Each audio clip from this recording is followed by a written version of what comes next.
पाकिस्तान से आई सीमा हैदर की तरह भारत से पाकिस्तान गई अंजू की कहानी जो है वो भी सुर्खियों में।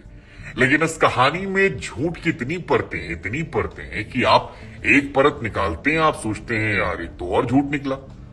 मतलब कोई कितना झूठा हो सकता है, उसकी पराकाष्ठा अंजू जी है। और अंजू के बारे में एक खबर और फैल रही थी कि ये अंजुमन है, मुस्लिम समुदाय से आती हैं जो पाकिस्तान नसरुल्लाह से मिलने गई हैं। लेकिन अब ये भी हम आपको क्लियर कर दें कि ये मुस्लिम समुदाय से नहीं आती हैं, ये हिंदू समुदाय से ही हैं। मूलतः यूपी के बलिया के पास रहने वाली हैं, राजस्थान के अलवर में रहती थी और यहां से पति को जयपुर बताकर ये गई थी कि मैं जयपुर जा रही हूं जी, एक सहेली है उससे मुलाकात करनी है, थोड़ा पीस ऑफ माइंड चाहिए मुझे। और पति को इन्होंने आधे रास्ते तक बेवकूफ बना के रखा था कि मैं व्हाट्सएप पे बात कर रही हूँ, हाँ जी बढ़िया है जी, पहुंच गई हूँ जी, खाना खा लिया जी, सहेली मिल गई जी। लेकिन आगे जाने के बाद बताया कि मैं तो लाहौर पहुंच गई। और दफ्तर में इन्होंने कहा कि भैया मैं गोवा जा रही हूँ, पीस ऑफ माइंड मुझे चाहिए, पीस ऑफ माइंड जो है वो मेरा नहीं है और बहुत ही टेंस है, तो मुझे लग रहा है एक ब्रेक लेना चाहिए। लेकिन जब इनकी कहानी सोशल मीडिया पर एक्सपोज हुई तो एक एक करके सारे किरदार निकल कर आए और पता लगा एक दो नहीं बल्कि 7 बड़े झूठ इन्होंने बोले। बच्चे से, पति से, घर वालों से, दफ्तर वालों से, रिश्तेदारों से, पाकिस्तानी मीडिया से और अब इंडियन मीडिया से, एक करके सारे। तो जी झूठ नंबर 1 है वो है मैं जयपुर जा रही हूं बाबू। अपने बाबू से कहा कि यार मैं जयपुर जा रही हूं, व्हाट्सएप पे फोन पे कनेक्टेड रहूंगी। अरविंद इनके पति जो है क्रिश्चियन है और कई सालों से साथ में थे, इनका बच्चा भी है। लेकिन मोहतरमा जो है वो धोखा देने में मास्टर है और मास्टर पना इनका सबसे बड़ा निकल कर आता है अपने हस्बैंड और अपने बच्चे को बताए झूठ में। 20 जुलाई को इन्होंने अपने हस्बैंड और अपने बच्चे से कहा कि मैं जयपुर जा रही हूं एक सहेली के पास, वहां कुछ दिन रहूंगी, आप लोगों से कनेक्टेड रहूंगी और आप लोग को टेंशन लेने की जरूरत नहीं है। और इसकी प्लानिंग ये बीते 2-2.5 साल से कर रही थी। सीमा हैदर ने इनके मामले को गड़बड़ कर दिया और इनकी प्लानिंग बहुत तगड़ी थी। तो झूठ नंबर 1, बस सीमा और इनमें अंतर ये है कि सीमा ने अवैध तरीके से जो किया, इसको उन्होंने वैध तरीके से किया। नसरुल्लाह से कहा तुम उधर से करो, इधर से मैं मैनेज करती हूँ, दोनों मामला सेट हो जाएगा और कोई जान नहीं पाएगा, मैं जाऊंगी पाकिस्तान घूमूंगी लौट आऊंगी। झूठ नंबर 2 इनका तब निकल कर आया जब सीमा हैदर वाली खबर के हाईलाइट होने के बाद पाकिस्तान में मीडिया जो है उसने खबरें चलाई कि भारत के राजस्थान से भी एक महिला है जो पाकिस्तान अपने प्रेमी, अपने आशिक से मिलने आई है। इस समय तक इनके पति को इस बारे में कोई जानकारी नहीं थी। वो ये मानकर बैठे थे कि मोहतरमा जो है वो यहीं पर है और जयपुर में अपनी किसी सहेली के साथ है, क्योंकि लगातार व्हाट्सएप पे वो लगी पड़ी थी। बेटा भी अपने मम्मी से मम्मी कैसी है बात कर रहा था और ये दोनों को मैनेज के बैठी थी।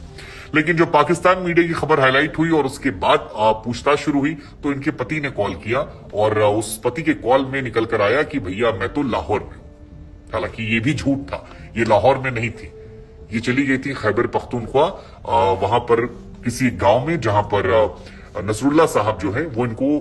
अंजू का जो अगला झूठ है वो है नौकरी करने वाली कंपनी में अपने बॉस से झूठ बोलना। दरअसल ये मोहतरमा जानती थी कि पाकिस्तान की बात कहकर अगर ये कहीं जाएंगी तो फिर इन्हें अलाउ नहीं किया जाएगा या इसका इशू बन सकता है। तो उन्होंने अपनी कंपनी के बॉस से कहा कि मैं जा रही हूं गोवा, एक पीस ऑफ माइंड के लिए ब्रेक चाहिए। मेरी बहन जो है गोवा में रहती है, वहां पर उसने शादी की एक रियल एस्टेट के आदमी से और मैं वहां जाऊंगी, वहां रहूंगी।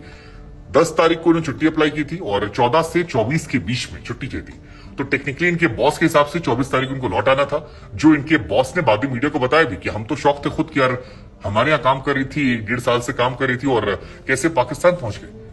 तो बॉस से भी इन्होंने झूठ बोला। चौथा और पांचवा झूठ जो है वो पाकिस्तान में एक्सपोज होने के बाद था। दरअसल पाकिस्तान में मीडिया कर्मियों ने जब इनसे सवाल जवाब किया तो इन्होंने कहा कि मैं नसरुल्लाह से प्यार करती हूँ, बहुत प्यार मुझे है और इस प्यार के चलते ही मैं भारत से पाकिस्तान पहुंच गई, खिंची चली आई।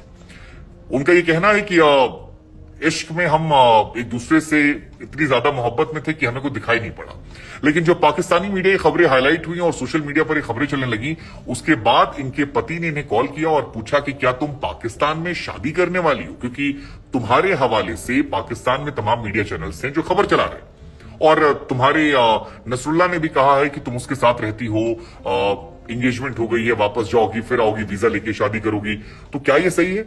तो उन्होंने कहा नहीं, ऐसा बिल्कुल भी नहीं है और आप प्लीज मीडिया में बाइट मत देना, क्योंकि अगर आप मीडिया में बाइट दोगे तो फिर मेरे लिए इंडिया में मुश्किलें हो जाएगी।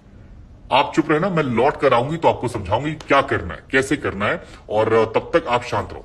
हम चीजें मिलकर कर लेंगे। लेकिन बाद में पाकिस्तानी मीडिया हवाले से जो सोर्सेज से खबरें आई वो हैरान करने वाली थी और इनके एक बड़े झूठ को एक्सपोज करने वाली थी।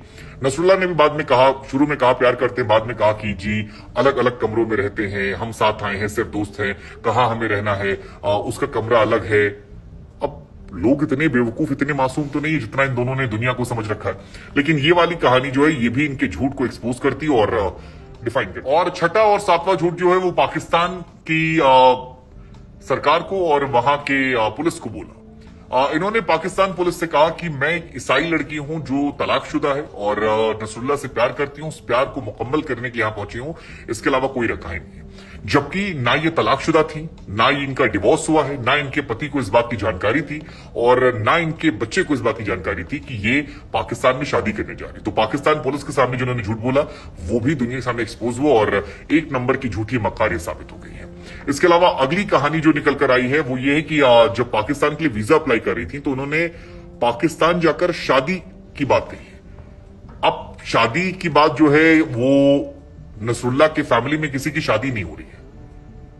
इन्होंने अपने वीजा पर लिखा है साफ साफ, जो अप्लाई किया था फॉर्म उसमें लिखा है कि वहां जाकर शादी करनी है।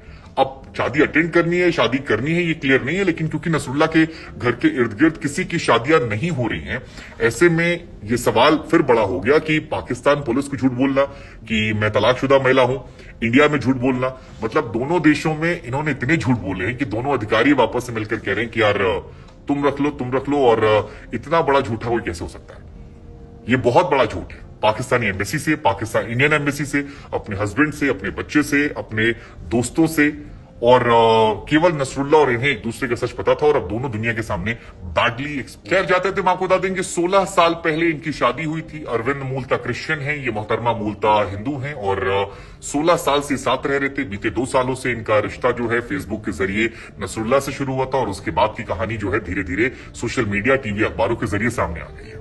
फिलहाल इंडियन एजेंसियां जो हैं इनको लेकर सतर्क हैं। जैसे ही वापस से लौटती है, 29 तारीख को शायद इनकी वापसी है, तो इनका स्वागत जो है पहले इंडियन गवर्नमेंट करेगी, जहां पर इनसे पूछताछ की जाएगी सुरक्षा एजेंसियों के जरिए। उसके बाद जो पूछताछ है वो की जाएगी इनके हस्बैंड और बाकी लोगों से।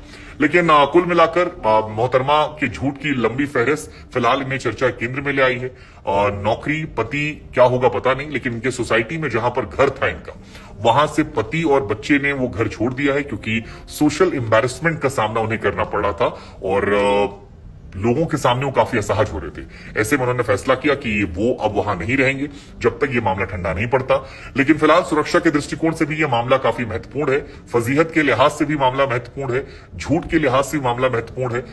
फिलहाल नसरुल्लाह और अंजू दोनों ने ये डिनाई कर दिया कि वो शादी करने वाले हैं। उनका कहना है कि हम शादी नहीं करेंगे। लेकिन इनकी शादी, इनकी कहानियां आने वाले समय में एक बहुत बड़ा सबक है और क्या असर इसका समाज पर होगा, क्योंकि ज्योति मौर्य कहानी हो या उसके बाद सीमा हैदरी कहानी हो या अंजू कहानी हो, इन तीनों कहानियों को लेकर बहुत सारे विवाद हैं और शायद समाज में इसका असर आने वाले वक्त में देखने को मिले।